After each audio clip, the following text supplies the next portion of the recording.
Bien, bonjour à tous, bienvenue de nouveau sur ma chaîne. Aujourd'hui j'ai la chance d'essayer 206, c'est pas des moindres, c'est les meilleurs 206 qu'il y a eu à l'époque. Donc la 206 S16 qui était sortie en 99, donc on a un 2 litres Atmo de 138 chevaux, et l'évolution qui est la 206 RC qui est sortie en 2003 il me semble, avec 177 chevaux. Donc là l'idée, ce que je propose, je vous présente très rapidement l'esthétique des véhicules et un peu les petites différences qu'on peut avoir d'une à l'autre. Et après on va rouler, on compare les deux. Donc la S16, donc comme je disais 99 c'est sorti, donc celle-ci c'était phase 1, 1,5 je crois m'a dit le propriétaire. Et phase 1 dans le sens où vous avez des jantes en 15 pouces. Donc je crois que c'était du 185, 55, 15 à l'époque, il me semble. Ouais, c'est bien ça. C'est la, pour ceux qui connaissent, c'est la montre qu'il y avait sur les 205 GTI 1,9 litre. C'est un petit clin d'œil assez sympathique, moi qui en ai eu une 205 GTI. Ensuite, à l'intérieur, c'est une 206, assez classique, mais il y a quand même eu un effort de présentation. Vous avez de l'Alcantara là sur les panneaux de porte. Il y en a également sur la boîte à gants. Donc comparément au tout plastique qu'on peut avoir sur d'autres 206. Les baquets qui n'ont pas l'air de tenir de fou, mais on va voir ça juste après. Et là, les compteurs, il me semble, tu m'as dit Mathieu, c'est une phase 1,5 quoi. Ça, hein. Et donc, on va présenter rapidement le moulin.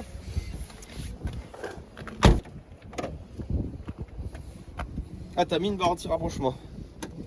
Monsieur est team barre anti-rapprochement. Faut que je la lève. Donc, on a ici un 2 litres Atmo, hein, comme on n'en fait plus. 138 chevaux. Je dis pas de conneries, Mathieu? 137, je crois. 137, ok. 137 chevaux. On a à peu près 190 Nm de couple. Et le poids, on est à peine plus d'une tonne. Hein. Ouais, c'est ça. On n'a plus trop l'habitude de nos jours d'avoir des autos légères. Et je pense que c'est vraiment ce qui va faire le charme de tout ça. Et on va bien voir ça en essayant. Alors, 206 RC. Donc une phase 2, celle-ci forcément un peu RC quand les deux plus tard, les phases 2 étaient déjà là. Donc là, grosse différence, on a déjà les pare-chocs qui sont complètement peints couleur carrosserie. Les jantes en 17 cette fois-ci. Donc c'est du 205/40 par 17. Donc c'est une montre assez spécifique. Là celle-ci elle est montée en Michelin Pilot Sport 4. Franchement ça va bien. À l'arrière, le béquet, on peut voir qu'il n'y a pas forcément. Le béquet, ouais, l'aileron comme tu veux. Qu'il n'y a pas forcément sur les autres 206. Et la ligne, tu m'as dit, l'échappement n'est pas totalement de série. Ouais, on a deux sorties comme ça, si tu veux bien venir montrer ça. Donc ouais, les deux sorties d'échappement, voilà la spécificité de la RC vraiment. Après une 206, ça reste très discret en look, c'est ce qu'on aime bien, hein, franchement, parce que c'est la voiture un peu slipper, comme on peut dire. Le train arrière, tant qu'on est ici, je sais qu'il avait été upgradé par rapport au 206 S16 et même toute l'autre gamme. Il y a des bras qui sont rajoutés qui viennent maintenir un peu plus l'ensemble, il me semble. Et d'ailleurs, c'était la même chose sur les 206 SW. C'est assez similaire, l'Alcantara, bon, il est moins étendu que sur l'autre, parce que c'est une question de phase uniquement. Le dessin des sièges, peut-être on peut montrer un peu derrière, je crois que c'est là. Le dessin des sièges est un peu spécifique. Et surtout, à l'avant, on a ces baquets là qui sont vraiment top. Hein. Alors là, la voiture, elle a 248 000 km, celle-ci. Donc forcément, il y a un peu l'usure du temps. Mais ce qui est vraiment top, c'est qu'on a des baquets qui sont très confortables, qui maintiennent super bien. Et je trouve que pour une fois, on n'est pas assis trop haut. Parce que je trouve qu'on est souvent assis trop haut dans une Peugeot. Là, c'est pas trop le cas. On est relativement bas. Je te le prends vite fait, je montre les compteurs. Voilà, les compteurs cette fois-ci sont noirs. Chose qu'on voit plus beaucoup de nos jours, c'est qu'on a de la tempête d'huile. Et vous voyez une zone rouge qui commence à plus de 7000 et ça mérite d'y aller parce que la puissance arrive vraiment plus tard. Montrons justement le moteur de celle-ci. Les petites différences. Donc ici, on a la même base moteur, hein, c'est le EW, il me semble, le code moteur. Donc c'est le 2 litres également. Sauf que la culasse, il me semble, a été remaniée par Lotus Engineering à l'époque. Et donc on voit que le collecteur d'admission est différent, les arbres à cam sont différents. Il y a ici un déphasage d'ailleurs des arbres à cam qu'il n'y a pas sur la S16. Et ça donne à peu près la même chose en couple, hein, il me semble. Mais par contre, passer les 4005, on va voir que la puissance est vraiment supérieure. On a un premier cran à 4005, un deuxième cran à 6000 et elle va allègrement aux 7200 tours autorisés. Et là où il y a la puissance, hein, les 177 chevaux, je ne sais plus exactement à combien c'est, mais je sais que c'est au-delà de 7000, je crois que c'est 7100. Ce qu'on va voir, c'est que l'équipement de la boîte est vraiment différent d'une auto à l'autre. Mais je pense que la meilleure des choses, c'est de vous montrer comment ça se passe sur la route.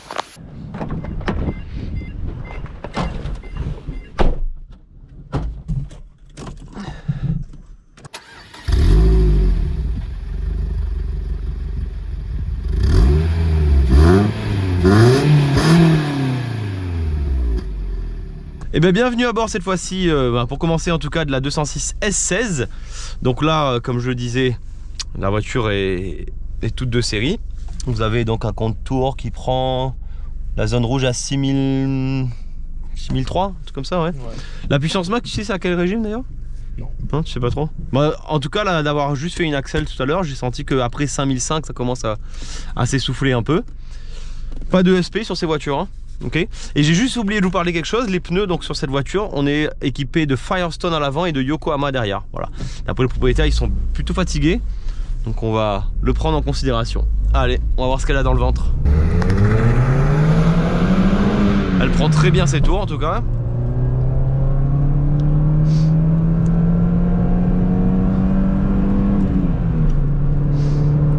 Alors on arrive sur des épingles là, on va voir comment ça se place. Ah ouais, génial. C'est rare les voitures aujourd'hui qui se placent comme ça dans du lent. On a l'arrière qui est enroulé, il y a très peu de volant à mettre. Alors bien sûr il faut rester sur les freins, mais ça c'est universel. Ah ouais, génial. Ça c'est vraiment très rare de nos jours quoi, ce genre de comportement. Ça permet de se placer face à la sortie très tôt. Ah, vraiment sympa. Mais effectivement je pense que comme tu disais Mathieu, dans du plus vite, faut pas trop lui en demander, hein. Ceux qui n'ont pas trop de notion de pilotage peuvent se faire surprendre. Là on voit qu'elle est venue déjà là. Ah, l'auto en roule, c'est vraiment sympa. Il y a très peu de voitures qui aujourd'hui dans les virages aussi lents vont accepter de se placer du train arrière comme ça.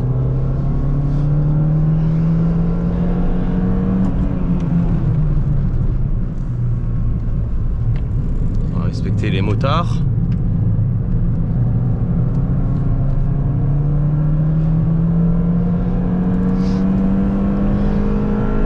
On a quand même pris pour une montée des vitesses plutôt sympa, hein, franchement.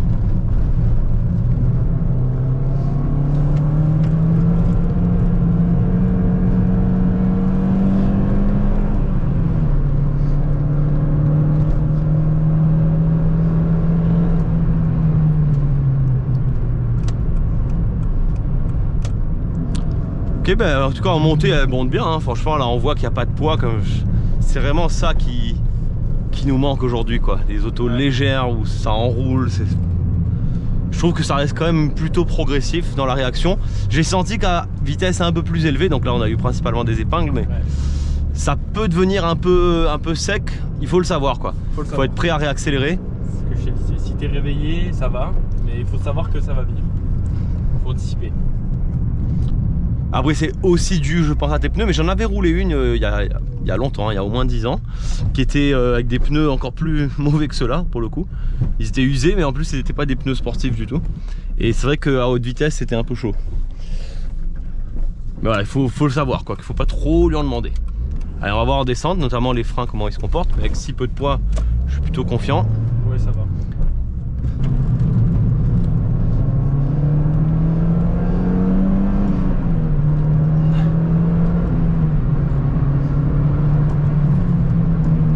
Je vais prendre en compte ce que tu m'as dit, que dans le vide ça peut bouger. Voilà, ça permet à la voiture de tourner, hein, c'est ce qu'il y a de bien.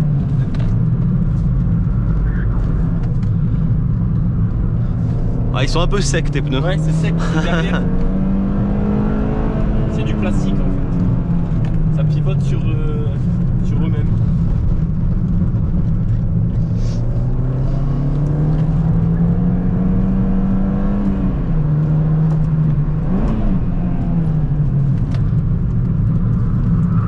Ouais, de pouvoir faire ça juste au frein dans une épingle, c'est quand même quand même bien marrant.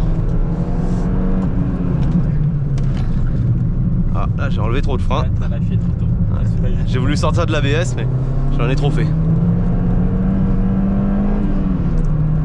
Et tu sais, j'avais roulé sur cette route une Twingo RS. Ouais. Et le train avant était quand même moins planté au sol quand même. C'est la 206. Enfin, c'est génial. C'est assez progressif quand même. Ouais, franchement c'est très progressif. J'adore. C'est dans le rapide ou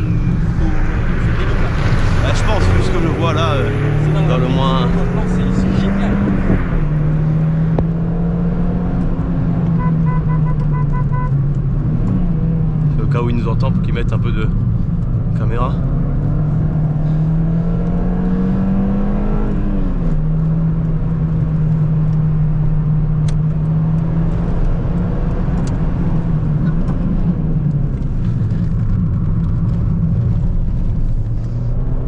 Ah, c'est sain quand même. Hein. Oui. Mais je pense que tes Bilstein B8 ils sont aussi pour beaucoup, non?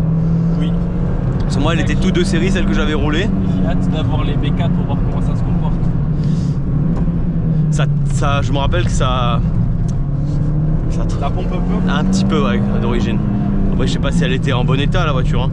Là, c'est sûr que tu vois, tu plantes ton train avant et la voiture elle l'enroule autour, mais elle bouge pas quoi. Ouais, c'est génial. Tu sais, elle est. Tu leur demandes. Ouais, Tu plantes le bâton et elle pivote. c'est ça. T'en demandes très peu Elle aux est roues raide. avant, du coup, c'est ça qui est top. Elle est raide.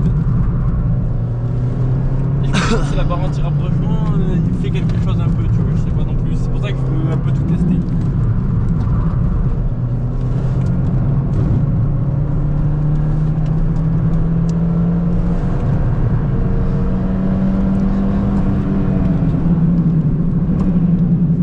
C'est des coups bras vidéo. Ouais. Bah, belle découverte en tout cas, merci Mathieu. De rien, plaisir. Et Ça, c'est une demi-tour voiture, ici. tu vois. Ça, c'est une voiture pour apprendre. On va aller rejoindre, tester la RC. Hop.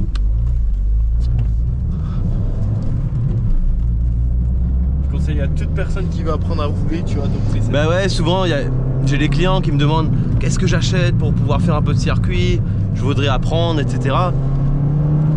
C'est la bonne école. Qu'est-ce que tu en penses d'une Porsche ou je sais pas quoi? Je dis ouais, mais si tu veux apprendre la base, mets moins de sous et achète-toi des petites autos comme ça et tu verras que ça suffit largement pour apprendre énormément de choses. Ouais, tu vois, là on est un peu plus vite, c'est pas non plus de trop, je trouve. Non, mais c'est de la courbe, c'est dans la courbe. Ouais, dans les courbes Dans de plus la- longues, tu veux dire, ouais. Dans de la courbe. Parce que là, et en plus, tu nous mets des bons pneus, on aurait vraiment le pneu qui travaille progressivement et pas sec, tu vois, comme on a là. Et je pense que là-dedans, on est vite. Hein. De toute façon, pour avoir fait cette route en 206 XS, t'es vite déjà. Par rapport à la voiture qu'il y a, t'as 110 chevaux. Et en descente, les mecs, tu les cherches. Hein. Et t'as vu le comportement, c'est sain. Ouais, c'est très sain. C'est Vraiment tout très est belle, fait pour apprendre. très belle découverte. Ça va être sympa de comparer juste après la RC. J'ai hâte que tu me dises pour la RC. Ouais, voir ce qu'on ressent sur une auto, sur l'autre. Merci Mathieu, vraiment Ouais, sympa. Avec plaisir. Allez, bah, changement d'univers, enfin, pas vraiment. On va cette fois-ci dans la 206 RC pour Rally Car, je crois. Donc là, on est sur une auto qui est plus de série, hein, parce que l'autre elle est légèrement plus basse, la S16. Là, on est complètement d'origine. Par contre, on a l'avantage d'avoir des Michelin Pilot Sport sur celle-là. Ça va être assez sympa. Et ce que je suis vraiment curieux de pouvoir comparer immédiatement, sauter de l'une à l'autre, voir un peu la différence, les différences du moins.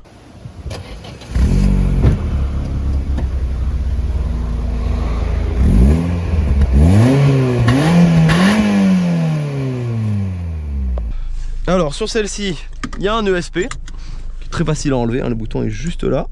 Voilà, ESP off. Allez, hein, on va se mettre dans le bain direct. Même route, exactement les mêmes conditions, ça permet vraiment de comparer.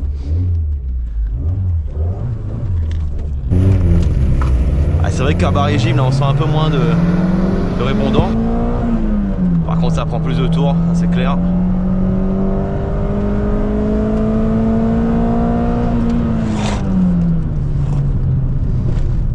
Ça permet de voir qu'avec les deux autos je suis arrivé en fond de seconde.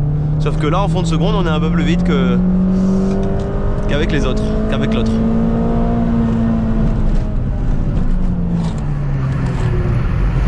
Oh, ça se place aussi hein. Oh. C'est quand même génial hein, des autos qui se placent aussi bien dans du lent. C'est quelque chose qu'on ne voit plus de nos jours ça.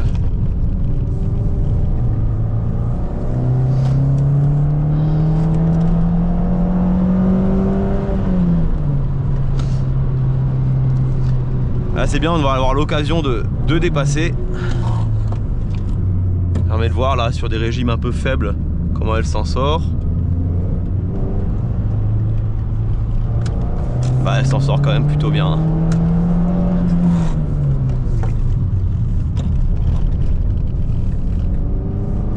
Ah, c'est vrai que c'est dans ces situations là où on sent un manque de couple entre guillemets comparé à la S16. Mais je pense que ça y fait beaucoup le fait que la boîte tire plus long sur celle-là. Filme-moi.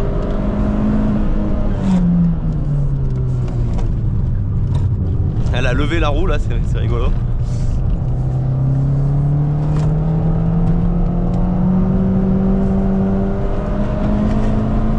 Ah, ça prend des tours à n'en plus finir. Voilà, on a pris 7002.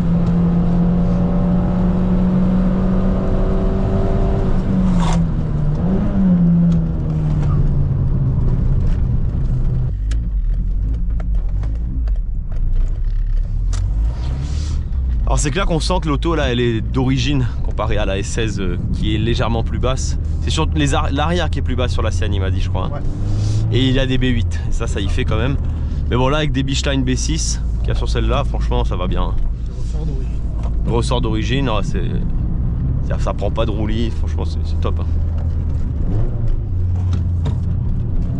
Allez, on va voir au niveau freinage comment elle s'en sort.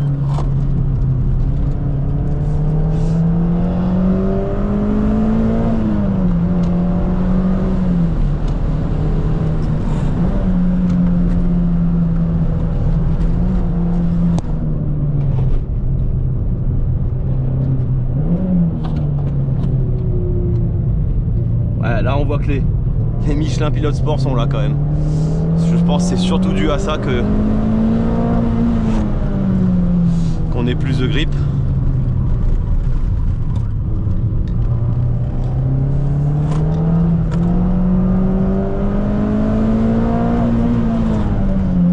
Tout à l'heure ici la S16 elle se plaçait mais d'une force. Là quand même c'est un peu plus sain.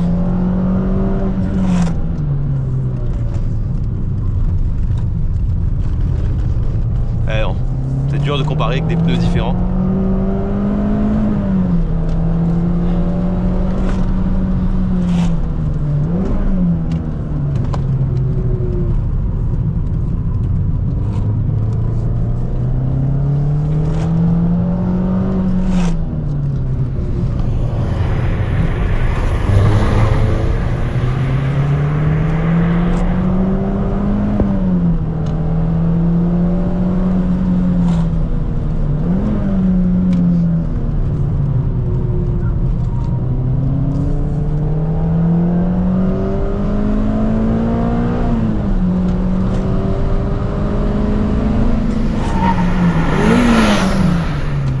J'ai la tête dans le pare-soleil.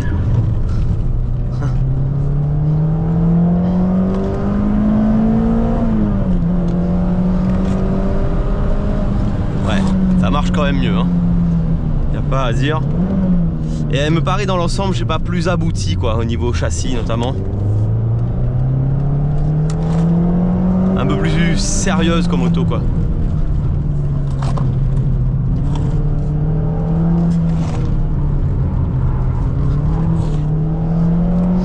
Il faut être à une vitesse un peu plus élevée pour que ça se place réellement. Et c'est vrai qu'avec la S16, tu as plus volontiers envie de mettre la 3, tu vois. Que là, tu as tendance à rester en 2. Tu sens que ça mérite de rester en 2 longtemps.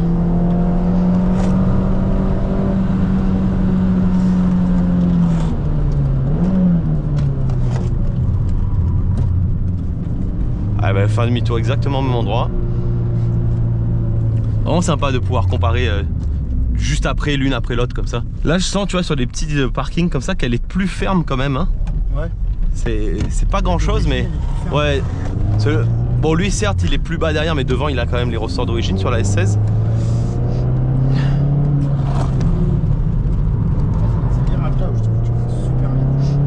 Ouais.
Et bien voilà, avant tout, je tiens franchement à remercier mes deux amis Mathieu et Hugo qui m'ont prêté leurs autos.